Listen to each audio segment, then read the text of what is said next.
Hello traders, good evening.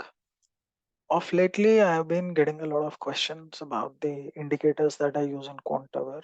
So I thought I'll make a video explaining the various indicators that I use, the proprietary indicators that I have got them coded in Quant Tower according to my requirements, and explain the purpose of each one and how I basically use it in my day-to-day trading.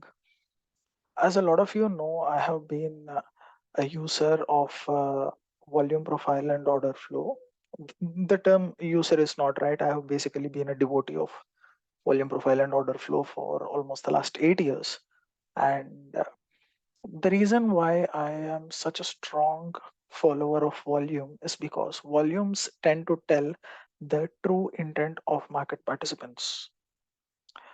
And however, to a large extent, retail traders do not use volume correctly, and it's not their fault to a large extent. To be honest, there, because it's what has been traditionally been propagated that the typical volume indicator is the best one, which is not. But more about that later. I basically use my own proprietary techniques and methods of volume profile and order flow analysis to trade the markets. I don't use the traditional methods of analysis like the traditional auction market theory or the traditional methods of order flow. And in line with that, I have got three indicators for my requirements coded in Quantover software based on volume profile and order flow information. The first one is delta bands. Let's have a look at it.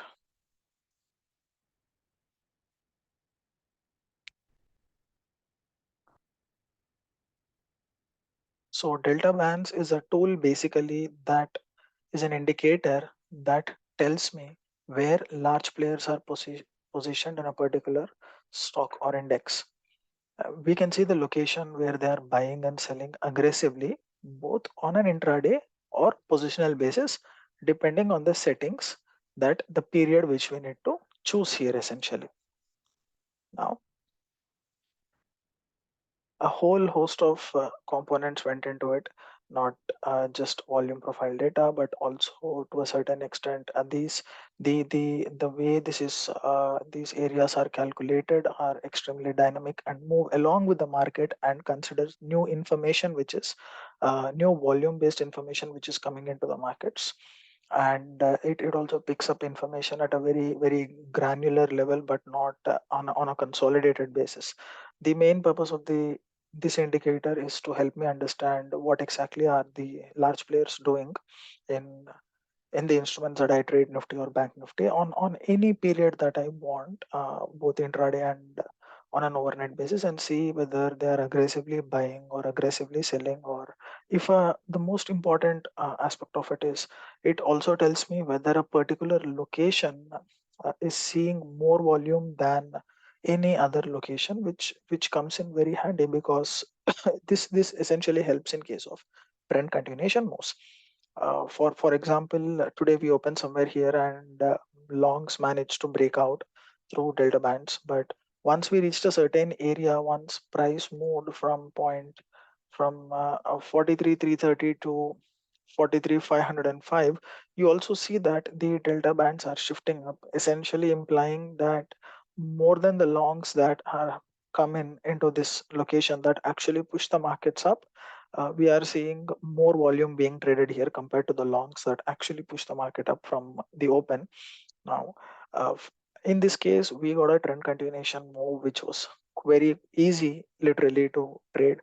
But if in case market had started correcting from here, then I would have been the first person to short below delta bands because this is a corrective move. This is a pullback that is coming with more volumes than the initial volumes that helped the markets to move up here. So that the analysis of volumes, the analysis of long and short positions of large players on a comparative note is one of the main features of this tool. You can apply it on various periods. For example, this is the volume in Bank Nifty. This is how the volume flow happened in Bank Nifty essentially from last Friday to this Thursday. The reason why I'm choosing last Friday is because of the settlement cycle. Essentially, you can see how at every point of time you could see players defending. The reason why we started having repeated rejections from this area is because there are large players there who were holding long, who were aggressively adding to these pullbacks. Essentially, as you can see, delta bands are also indicating the same, that there is a large concentration of positions that are being built in this location. The second indicator is something called as options imbalance range. Unlike the name suggests, options imbalance range does not mean, this doesn't refer to order flow imbalances. Essentially, it's just a name given as imbalance because it essentially tracks the locations in an option, in an option strike where writers are very aggressively adding positions. Now this can be used in two ways. One, if we see that there is a price rejection from that area, that's a very good location to actually go short in that strike. And if we see that price is trading above it, then there is a very good chance that the writers would be covering their positions there. And it's not totally open interest that the indicator looks into, but also from a delta volumes perspective, it we get to see at what price level is a strike being written aggressively. So, for example, if the period is zero, and again the primary difference between delta band and options imbalance zones is that delta bands is more of a dynamic tool that tells you about the volume flow on a comparative note and also on a larger time frames more than a day. But options imbalance range is only talks about those locations where aggressive volumes are being seen in an option charts on an intraday basis, and these zones are applicable for a day only. So for example, if I have to open any option chart, this is the 43,600 strike price that expired worthless today. For example, the my primary job as an intraday option writer would be to make sure that I sell any strike at these locations, because this is where a lot, this price location is where a lot of volumes are present in the option. Again, I will not specify in which time frame they were written, because that is again something of proprietary knowledge. But since this location is where a lot of volumes are present, so this is exactly where I look for a rejection from and then I sell. The risk reward is very good, where I essentially get to trade 1:3 or 1:4 risk reward trades on an intraday basis with this tool. Let's have a look at an option chart, for example.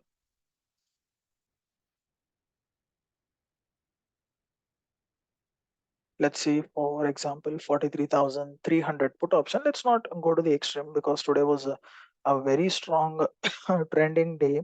So one can get easily carried away and look at either 43,600 put or 43,000 call, for example. Let's go with a strike that is more realistic, for example. So this is the imbalance range for today, and you can see that we opened right below it and we started going down at it. So this was an excellent location for any option writer to trade. And since it's expiry, one can literally trail the trade, trail that strikes they've sold till they expire worthless. But on any other days, this tool comes in very handy to me to identify the locations where I can where aggressive volumes are being written in options. And the best part is not, this doesn't talk about only about open interest uh, from a future or an underlying price location perspective, but directly on the option chart itself, where exactly are these volumes coming in. And this helps me take, as I said, 1:3, 1:4 hour trades on a intraday basis. And you can even apply it to a previous day and see, for example, this is the location to sell 43,300 put option on 8th. So if I change the period, the drawing range to 1, then it calculates and helps me with my zone for the previous day. So this was my location of where one could have sold 43,300 put on 7th. For example, this is location 1. This was an easy 2.53 hour trade, and then we had some whips over here.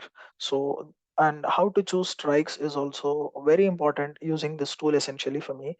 I don't pick random strikes. If I'm looking to trade, then I always go with the at the money strike, or one strike away from at the money into the money, and focus on selling those strikes.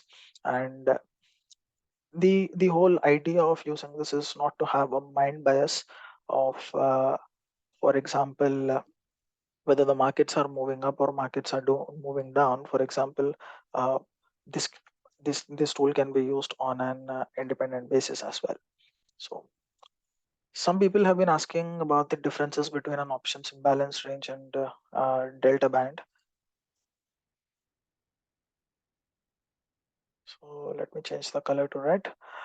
As I said, options imbalance range is purely from an intraday perspective. It offers that location where the flow of volumes is very aggressive, but delta band talks about a volume flow on a cumulative basis, and this is not just on intraday but on an overnight basis. So in some cases, these two a confluence of a price range in an option chart, a confluence of these two indicators showing the same price range where aggressive volumes are flowing in an option price, can actually give an added advantage to a trader. Again, this is not something that one has to use on a daily basis. A combination of these two, for example, let's say we are on a Tuesday or on a Wednesday, when and then one can use, for example, delta bands to help them spot the locations from the volume flow in an option price from the start of the settlement cycle. For example,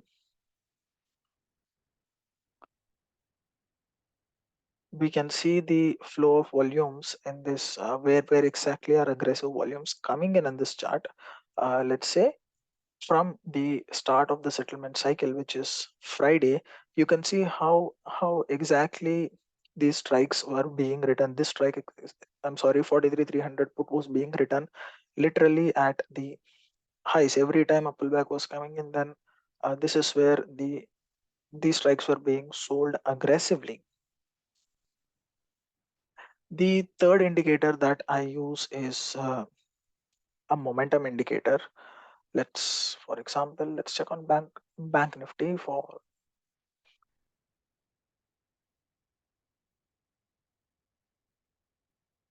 So this is not the run of the mill uh, momentum indicator like an RSI or MACD. There are quite a few parameters that essentially go into it, and it just does not talk about the presence of momentum, but also signals when the markets are choppy and are not giving a clear direction, and also when volatility is higher in the markets.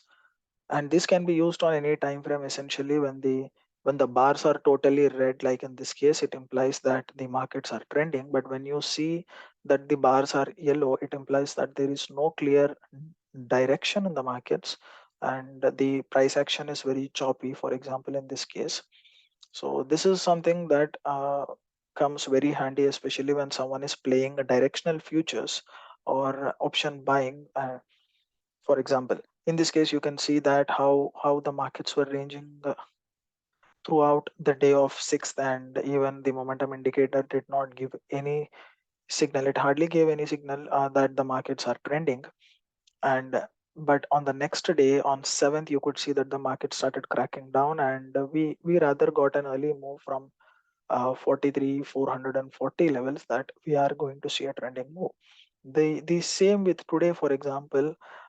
After the opening trending move, we did get into a sideways chop with slow grinding up moves, and then momentum picked up somewhere here. You can see that how throughout the range of the chop, uh, there was not the momentum being signaled by the tool, and then we started moving up with a lot of strength. This is not, as I like to say, this is not a holy grail or a tool that has to be blindly used in isolation. Any indicators that we use in trading need to have a particular purpose, and it doesn't make sense to use overlapping indicators that more or less serve the same purpose. So I have one tool helps me gauge the direction. Another tool helps me gauge the volume flow basically, and where large volumes are being transacted, since volume is what drives price. And I have a tool for momentum. So this basically makes the requirements of my trading complete. I hope this video was useful, folks, and cleared the questions that a few of you had before you plan to subscribe to the tools. If you have any further questions, do post them in the comment section below. I will announce once the retail subscription to these tools are open. Thank you all and see you soon.